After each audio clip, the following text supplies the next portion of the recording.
गुरु और शिष्य दोनों एक कच्चे सुनसान रास्ते से होकर जा रही थी। रास्ता शांत था और चारों ओर हरियाली फैली हुई थी।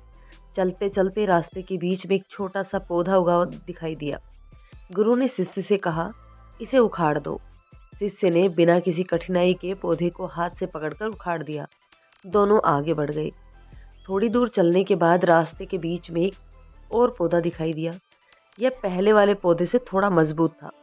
गुरु ने फिर से उसे वही बात दोहराई कि इसे उखाड़ दो। इस बार शिष्य को थोड़ी मेहनत करनी पड़ी। उसने पूरी ताकत लगाई। कुछ प्रयास के बाद पौधे को उखाड़ दिया। वह थोड़ा थक गया, लेकिन गुरु चुपचाप चलते रहे। कुछ दूरी बाद शिष्य को एक विशाल बरगद का पेड़ दिखाई दिया, जिसकी जड़ें जमीन में बहुत गहराई तक फैली हुई थी। गुरु रुक गए और बोले, अब इसे उखाड़ दो। यह सुनकर शिष्य चौंक गया। उसने बड़ी ही विनम्रता से कहा, गुरुदेव, आप कैसी बातें कर रहे हैं? ये तो बहुत बड़ा पेड़ है, इसकी जड़ें बहुत गहरी हैं। मैं इसे कैसे उखाड़ सकता हूँ? ये मेरे बस की बात नहीं है।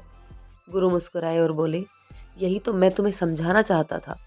उन्होंने आगे कहा, बुरी आदतें, गलत काम और गलत संगत भी इसी बरगद के पेड़ की तरह होती है। जब ये छोटी होती है तब इन्हें छोड़ना आसान होता है, लेकिन अगर समय रहते इन्हें नहीं छोड़ा गया तो इनकी जड़ें हमारे जीवन में बहुत गहरी हो जाती है। गुरु ने गंभीर स्वर में कहा, जब जड़ें गहरी हो जाती हैं तब उनसे छुटकारा पाना लगभग नामुमकिन हो जाता है। इसलिए जीवन में सही समय पर गलत चीज़ों से दूरी बना लेना ही समझदारी है, क्योंकि हर चीज़ की तरह वापसी की भी एक सीमा होती है। शिष्य गुरु की बात समझ चुका था। उस दिन उसे जीवन का एक ऐसा सबक मिला जिसे वह कभी भूल नहीं सका।